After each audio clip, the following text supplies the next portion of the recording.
Seguimos en nuestro recorrido por la lengua, que muy especialmente en los martes también se convierte en un recorrido por el pasado y en echar mano de muchos recuerdos que nos llevan también, sobre todo, al ámbito rural. Ese recorrido lo realizamos con nuestro investigador de ese patrimonio inmaterial tan rico que es Juan Francisco Blanco, Paco Blanco. ¿Qué tal, Paco? ¿Cómo estás? Pues encantado de la vida aquí con vosotros y un día más y un día rescatando esas palabras que nos conectan con la tradición.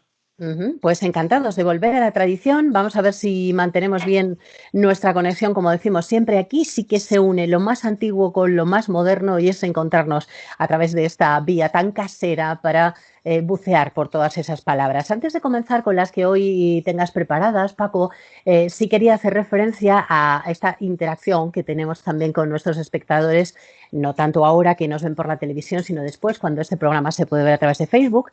Y nos llegan pues muchos comentarios de espectadores que nos aportan algunas palabras y que nos preguntan también acerca de algunas de ellas. Nos han dejado algunos nombres que a mí, algunas palabras que a mí no me suenan de nada, y entonces te voy a plantear a ver si a ti, si tú las relacionas con algo de la provincia o con algo parecido. Mira, hay una persona que nos ha escrito y nos habla de estas palabras: botana y botanón, para empezar. Después nos Ujú, habla de colambre y corrable. Y finalmente de canicu. Así que si te ujú. parece, vamos por parte. Botana y botanón, ¿qué es Sí. esto, Paco? Bueno, le damos las gracias en primer lugar, si te parece, a José Sí. Cabezas, que es el que lo ha mandado. Y lo único, sí, yo creo que es bueno es que haya esta interrelación con los telespectadores, ¿no? Sí que les pedimos, si te parece, Ana, que si alguien quiere apuntar algo, que nos diga qué significa para él, porque a Claro. veces la palabra viene recogida en el diccionario de la academia, como ocurre con alguna de estas, pero nos interesa mucho que nos diga qué es lo que significa para él y en qué pueblo lo ha escuchado, ¿vale? Porque así Ujú. situamos, ¿eh? A veces hay palabras que están recogidas en el diccionario, pero la acepción que propone la persona no viene recogida y eso es muy interesante. Bueno, de estas palabras, en lo que yo conozco, a ver, yo no soy, si no sería académico de la lengua, y para eso tenemos a José Antonio Pascual, que es el que es académico y el que sabe. Ni Mira, siquiera los académicos lo saben todo, ¿eh? O sea no, que claro, bueno. faltaría más, faltaría más. Y yo, desde luego, sé poco, pero bueno, alguna cosita. Mira, botana es una palabra que yo solamente conozco en los términos y en las acepciones que recoge el diccionario de la academia. ¿Qué es una botana para mí, o lo que yo he conocido siempre? Pues una botana es una especie de remiendo que se utiliza para los ogres de cuero, para las botas de vino, y incluso, por ejemplo, para las cubas de madera donde se cura el vino, cuando hay que meter una esquirla o algo de madera porque tiene una fuga. Y también se utiliza, por ejemplo, sería un sinónimo de tirita. Cuando tenemos una herida y ponemos algo ahí, pues también es ese sentido, e incluso la cicatriz que nos queda después de una herida, todo eso sería algo que se recogería con el término botana. Botanón, no lo conozco, probablemente sea un aumentativo, pero no Probablemente, ¿no? podría decírtelo porque eso sí que nunca lo he escuchado. Colambre. Colambre también lo recoge la academia, el diccionario de la academia, pero yo en Salamanca lo he escuchado muy frecuentemente con el sentido de pellejo o conjunto, un montón de pellejos o de pieles sin curtir, ¿vale? Que están en bruto. Eso sería un colambre. Corrable. Yo esa palabra como tal no la conozco. No digo que no se utilice en Salamanca. A mí me suena, por la experiencia, que pudiera ser a una especie de perversión o de metátesis, no exactamente, pero nos llevaría por ahí de la palabra corrobla, que sí que es muy salmantina y que es una especie de fiesta, de reunión, de ronda, de mozos una noche.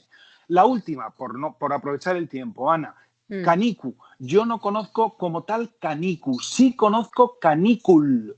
Y canícul en Salamanca se utiliza como sinónimo de calabaza. Entonces, no lo sé si a nuestro oyente, porque luego él nos pide de dónde viene. Claro, el tema de las etimologías yo lo dejo para los historiadores de la lengua, Ya, ¿vale? ya, ya. Sí, pues está muy bien esto que aportas, Paco, y sobre todo también que los que nos escriban y los consulten alguna palabra, pues si nos dan alguna pista, como tú bien has Eso dicho, es, de eso lo que es, significa en su pueblo, porque a veces hay pequeñas variantes, y de eso dónde es. nos lo cuenta, pues fenomenal. Y luego hay una persona que también ha escrito y nos enlaza, nos pone un enlace de un vocabulario Sí, específico que han recogido en su pueblo, en Cabeza en del Caballo. cabeza del Esto caballo, es muy sí. chulo, ¿no? Mira, Que en el pueblo hayan esto, recogido estas claro, palabras.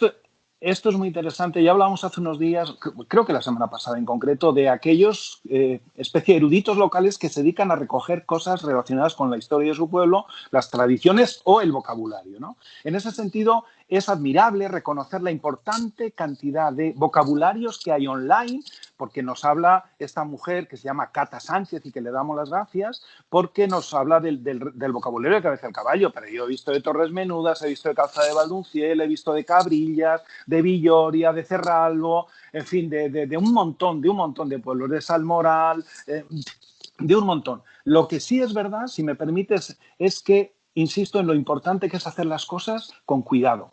Y en eso hay uno de referencia que yo tomo muchas veces, que consulto, que es un vocabulario que hicieron los hermanos Agudo Honorato en Bogajo. Tienen un vocabulario exquisito, filtrando todo lo que está en el diccionario de la academia, eliminando o asegurando, dejando claro lo que son vulgarismos, de lo que no. Entonces, no es solo recoger todo lo que te dicen en un pueblo, sino que hay que saberlo filtrar, hay que saberlo tratar. Pero nuestro reconocimiento a todos esos vocabularios a los que se puede acceder por Internet. Pues sí, un saludo también para esta espectadora de Cabeza del Caballo. Bueno, y vamos con expresiones, que hoy me has preparado, bueno, como siempre, algunas expresiones y algunas palabras propias de nuestra provincia. Sí. Así que vamos con la primera. Empezamos por Mira, la primera, ya que hablamos de José Antonio Pascual, como el otro día él decía que venía siendo de Monleras, porque no se atrevía. En este sentido del origen, hay una expresión que a mí me resulta muy simpática, que es la expresión tener el mortero en un lugar. A mí me gustaría hacer una encuesta y a ver los telespectadores si pudieran decirnos si la conocen o a qué les suena. ¿Tú sabes, Ana, a qué te suena esto de tener el mortero en un lugar? Yo no tengo ni idea. Supongo que con el mortero de verdad de la cocina no tiene nada que ver. Y ahora con lo que has introducido de José Antonio Pascual, pues pienso yo que a lo mejor tener el mortero es donde paces, ¿no? Donde vives o donde... Más que donde paces, ¿de dónde eres? Es que es lo curioso, ¿no? Es decir, yo te pregunto, Ana, ¿de dónde eres tú? Y tú dices, yo soy de Béjar. Tengo el mortero en Béjar. Quiere decir, yo nací allí. Es una expresión curiosísima, muy poco conocida. Qué curioso, sí, no la conocía en absoluto. Sí. Y desde luego yo no la he visto registrada en ningún diccionario. Te digo que esto es algo que, en fin, regalamos a los telespectadores de Canal 8 de Salamanca. Lo que pasa, yo, por ejemplo, tengo el mortero, lo tengo muy claro, pero tú lo tienes más complicado porque eres de varios sitios. No, yo el mortero lo tengo en Millar de la Yegua, Ana. Bueno, eso no renuncio. Así que ahí, o sea que ahí... Y además me siento la raíz profundamente... arraigada ahí. Sí. Vale, o sea que no vienes siendo, sino que eres. Allí tienes el mortero. Allí tengo el mortero. Más expresiones, Paco. Mira, como sabes, muchas veces conecto esto un poco para que la gente, los que nos ven y nos siguen, tengan en cuenta que nosotros, decir, este programa de los martes, intentamos enfocarlo a través de las conexiones, de las ramificaciones que tiene el léxico salmantino con las tradiciones. Porque nos parece que eso es más importante. Dejamos, como digo, la parte histórica o la parte lingüística estrictamente, y por eso ahí no nos paramos, para maestros que los hay en tu programa. Bien, hay una expresión que conecta mucho con la tradición, con el mundo rural y con la vida cotidiana del mundo rural, que es dar la hora. ¿Qué es dar la hora?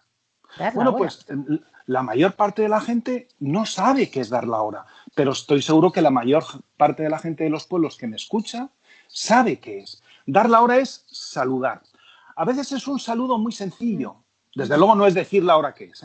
Es simplemente un hola, ¿qué haces ahí? Algo muy común en los pueblos cuando alguien se cruza por la calle con alguien. Hola, bueno, voy para arriba, voy para abajo. A veces es algo elemental, pero eso es básico. Y la tradición, la norma que rige la vida cotidiana en el mundo rural, exige que esto se haga. Si tú rompes esa norma como si rompes otras, apareces directamente estigmatizado. Te señalan con el dedo. Fíjate que no da la hora. ¿Quién se ha creído que no da ni la hora? Sí, tal como lo estás contando, vengo notando yo aquí algo, vengo sintiendo algún recuerdo, más bien en ese sentido negativo. Suena, ¿verdad? Sí, en ese sentido negativo de, pues vaya chulito de que no da ni la hora, ¿no? Exactamente. Pues de ahí viene lo de dar la hora. Pero sobre todo nos lleva a considerar lo importante que ha sido en las relaciones sociales de estas microsociedades que son nuestros pueblos, cómo esas normas que regulaban, son normas no escritas, son normas consuetudinarias establecidas, pero que todo el mundo reconoce, acepta y respeta esa norma tradicional. Y esta es una de ellas, hay muchas otras, ¿eh? A lo mejor alguna va saliendo algún otro día. Sí, es curioso porque esto enlaza un poco con algo que nos contaba también en un programa Alfonso Figueroa, que es mexicano, y que nos Sí, decía cómo a sí. él le había sorprendido tanto al llegar a España y a Salamanca concretamente, que todo el mundo, cuando se lo encontraba por la calle, conocidos, pues le iban contando dónde iban y de dónde venían. O Sí, sea, pues voy a tal sitio, vengo de tal otro, o sea, daban la hora, ¿no? Y sí, sí, a él sí, le sorprendía un poco en este sentido, ¿no? sí. O sea que Es al como fin y al dar, cabo, como dar cuenta, ¿no? sí, como dar Que va, cuenta de algo. aunque no precises con Ujú, exactitud. exactamente. Bueno, ¿alguna palabra que me traigas hoy aparte de las expresiones? Mira, podríamos empezar por una palabra que es la palabra novalío, que es un adjetivo que se suele utilizar más en femenino, novalía. No valía. ¿Qué es novalío o novalía? Pues novalío es joven, es lozano, es vigoroso, es crecido, desarrollado. Por ejemplo, fíjate que yo hacía mucho que no veía a la hija de mi amigo y cuando la vi me encontré con una muchacha novalía, Ajá. preciosa, desarrollada, joven. Eso es novalía, ¿no? Además, si me permites, como sabes, me gusta lanzar guiños a aquella gente que nos ayuda. Esta palabra la escuché en Villavieja de Yeltes, ese corazón de la charrería. Y en Villavieja siempre hemos tenido una persona de referencia que es Estrella Moro, que es, además, fiel parroquiana de tus programas, no solo de este, ¿eh? Escucha los programas, Ah, le mandamos un ella saludo desde aquí. desde aquí hasta Villavieja y a toda la gente de Villavieja donde se conserva la esencia charra, ¿no? Bueno, este es un término que no aparece en el diccionario de la Academia, que curiosamente tampoco aparece en el diccionario de la mano, que es la base de todos, pero sí aparece en los diccionarios del campo charro. Por ejemplo, en el diccionario, en el vocabulario de Fernández de Gata, después en el de Mateos Vicente, que recoge mucho pero, en fin, este término es un término que es muy, muy, muy significativo y que no se utiliza solo para las personas, ¿eh? Se utiliza también para los animales e incluso para las plantas, por ejemplo, porque es verdad que el término novalío o noval pues aparece en otros diccionarios en el sentido de retoño, el retoño que echa un árbol, ¿vale? Ujú. Pues no valío o no valía, más usado en femenino, como nos acabas de decir. Uh -huh. Bueno, hoy además vamos a, no sé qué me dice aquí mi ordenador, espero que no sea nada porque te sigo viendo perfectamente, tú a mí también. Sí, O yo sea que sí, sí, ¿no? perfecto, Sin perfecto. problemas. Estos mensajes que te llegan así de golpe. Sí. Vamos a hablar hoy también de palabras que realmente dan nombre a cosas que no existen. Esto pasa en general, ¿no? Sí. Yo creo que en toda España, ¿no? Que sobre todo a los niños, pues cuando preguntas qué hay para comer, nos decían de pequeños, pues canguingos y patas de Y peces. patas de peces, eso es, ¿Hay eso algo es. específico de Mira, Salamanca sí, para designar estas sí, cosas que no existen? es, es un tema precioso, el tema de las cosas inexistentes o imaginarias y también de los seres imaginarios. En este sentido, por ejemplo, hay términos, hay expresiones y hay palabras que son inexistentes, pero que están muy cerradas a un ámbito, a una jerga específica de determinados oficios. Por ejemplo, en el ámbito de la albañilería, cuando entraba un aprendiz era muy común que los albañiles, los expertos ya, los maestros, el primer día que llegaba le mandaban, oye, vete al almacén y dile que te den el nivel de bolas. El Claro, nivel cuando de el bolas. chaval iba bien obediente a escuchar, a pedirle y a hacer el recao, a hacer el mandado, pues se encontraba con que se echaban a reír en el almacén. ¿Por qué? Porque no existe. Entonces, es muy curioso que este tipo de cosas inexistentes se utilizan con frecuencia un poco como un recurso para la broma, incluso para la humillación, pero yo creo que con un sentido casi pedagógico, que aparece en algunos ámbitos más de la tradición. No sé si a ti te resulta familiar o te recuerda Sí, algo. me resulta muy familiar, no lo del nivel de bolas, pero sí el hecho de que a un novato, esto es un poco las novatadas, ¿no? Sí, Que sí, hoy sí, día sí, son de sí. otra forma, hablamos de los colegios mayores y en fin, a mí me parece que son tan reprobables, pero en esa época de la que tú hablas, pues yo recuerdo a mi padre en este momento, que nos contaba cómo él, cuando siendo muy pequeño, porque desgraciadamente antes pues la gente tenía que ir a trabajar tan niño, ¿no? Empezó a trabajar con 14 años en una fábrica textil y él había vivido en el campo, había vivido en el Castañar, rodeado de naturaleza, y entonces de repente tuvo que meterse allí a una fábrica textil. Y entonces él dice que recordaba con mucho desagrado una broma que se hacía que era ve a cargar con el molde.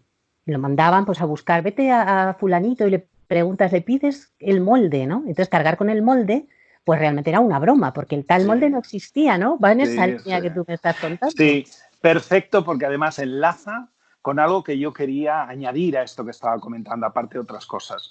Mira, hay un territorio que es el territorio de la matanza, tan importante en nuestra tradición. Bueno, pues ahí las bromas eran muy comunes con los niños.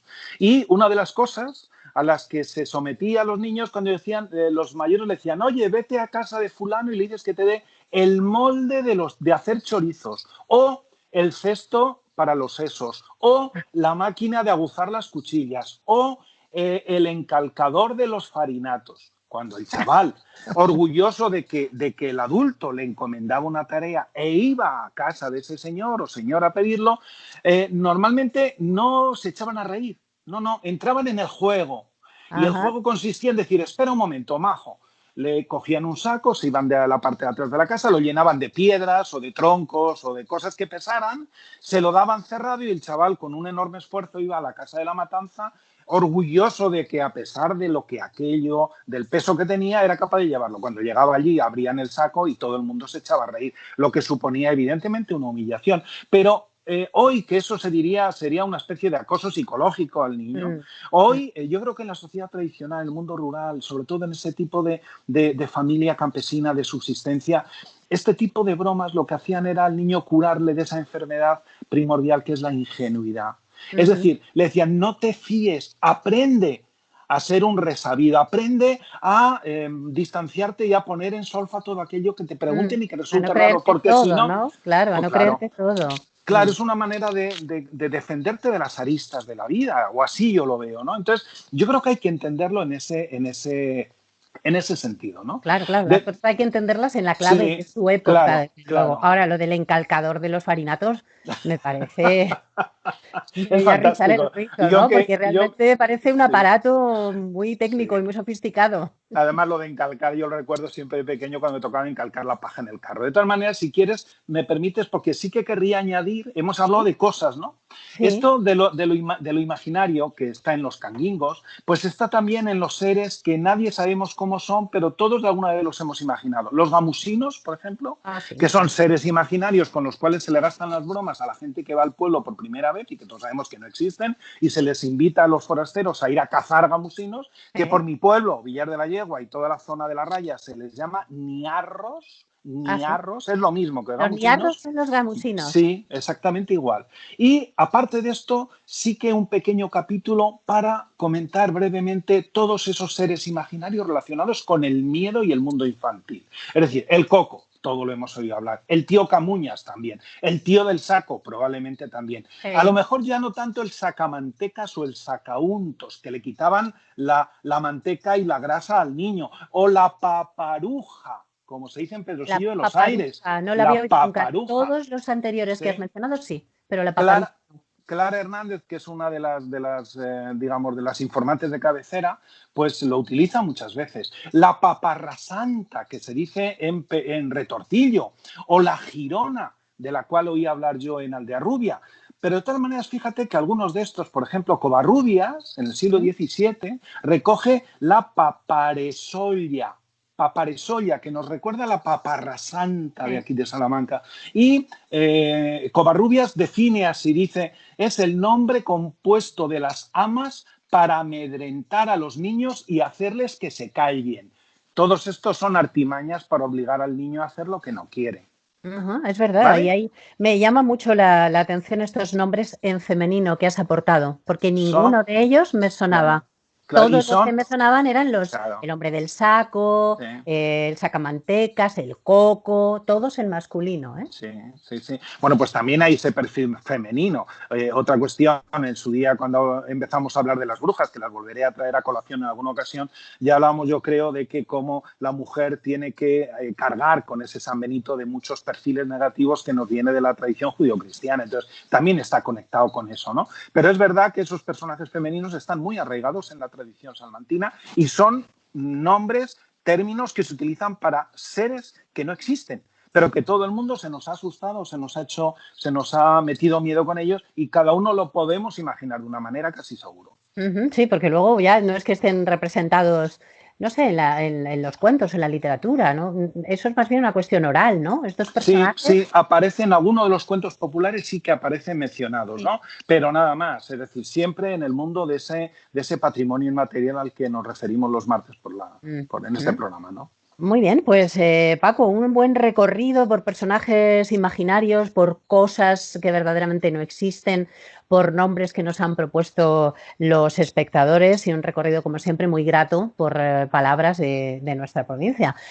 Vamos a ir a nuestras recomendaciones del librito Ah, y muy bien. las palabras, ¿te parece, Paco? Que por cierto, hoy no hemos Sí, brindado, hoy no tienes taza, hoy no hemos hecho brindis, ¿eh? sí, sí, sí. Lo que pasa es que estaba tan embebido en la Estabas en conversación que no he bebido, bebido, sí. ¿no?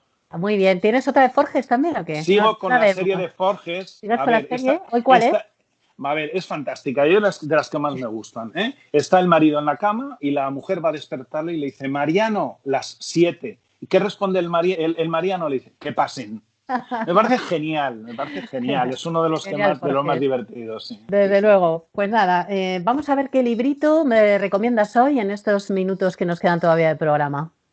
Pues mira, traigo este libro que es de Agustín Salgado y lo traigo en homenaje a él. Agustín Salgado es uno de los narradores más prodigiosos de la provincia de Salamanca, que como ha estado quizá en Cataluña no le hemos hecho mucho caso.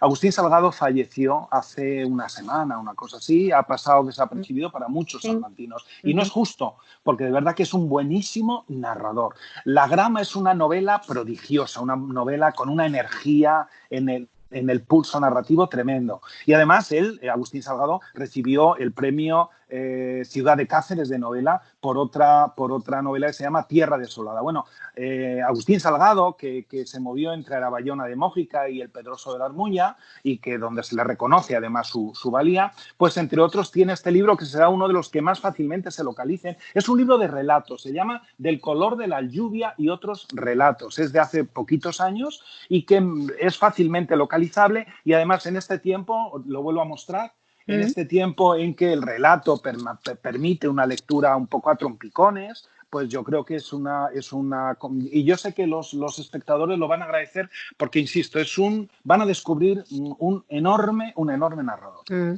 Bueno, y está muy bien que lo traigas a colación, sobre todo pues si ha fallecido recientemente, cosa que yo también desconocía, Uh -huh. pues está muy bien contarlo pues para que se sepa, para que se reconozca su figura.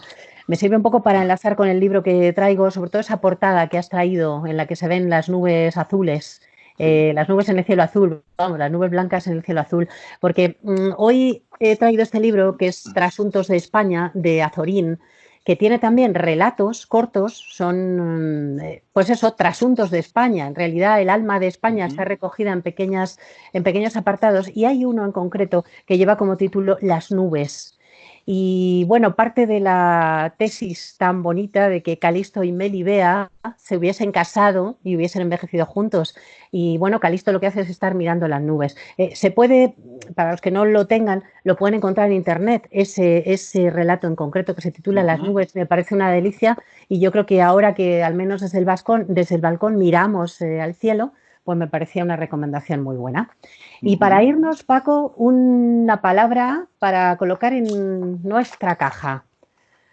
Bueno, pues voy a traer hoy otra palabra salmantina. No será siempre así, aviso, ¿eh? Porque hay palabras que yo estoy deseando, se me vienen con unas ganas enormes de que se incorporen a esa caja. Lo vamos a dejar para hoy, pero la salmantina sí me gusta porque, mira, en estos tiempos en que se nos imponen ciertas normas que van en beneficio, entiendo, de la supervivencia de todos, hay una palabra que a mí me encanta, que es la palabra mandible. Mandible. La Mandible, conocen ¿qué? muchos salmantinos. La palabra mandible es un adjetivo. Mandible es la persona servicial, Ah, obediente, que se deja mandar bien. Este mandible de mandar, vale. Ahí se ve, ¿no? Mandible, mandible. eso es. Este niño da gusto con él. ¡Qué mandible es! Bueno, yo creo que todos los españoles hemos sido, con mejor o peor gana, hemos sido mandibles y estamos siéndolo en este tiempo y merece la pena, es decir, reconocérselo a todos con un término tan salmantino como este. Bueno, me parece muy apropiado para la caja de las palabras. Y yo voy a meter en la caja esta palabra recordando algo que tú dijiste hace unos programas. Sí, Mi palabra es senda. senda. porque tú dijiste que estamos un poco desenderados, pues eso, un poco perdidos, y como es verdad, pues vamos a ver si encontramos la senda correcta, siendo mandibles y bueno, también aportando un poquito de rebeldía, un poquito de todo. Yo creo que nos va a venir bien. Sí. Paco, muchísimas gracias por haber estado con nosotros un día más. Encantado, Ana. Nos encontramos próximamente. Como no sabemos hasta dónde vamos a llegar, pues de momento hasta aquí hemos llegado. Por supuesto que sí, un placer como siempre y agradecerle a toda la gente que nos sigue pues las sugerencias, el entusiasmo con que se embarcan en este viaje con las palabras salmantinas y con el resto del lenguaje que tú haces todos los días. Así es. De lunes a viernes. En los programas, sí, no nos está trayendo nada más que buenas vibraciones y una repercusión muy bonita y mucho cariño. Muchas gracias, Paco. Hasta la próxima semana. Hasta pronto. Y nos vamos, aquí dejamos el programa por el momento, les dejamos en buena compañía con nuestro 8 Magazine. Hasta luego.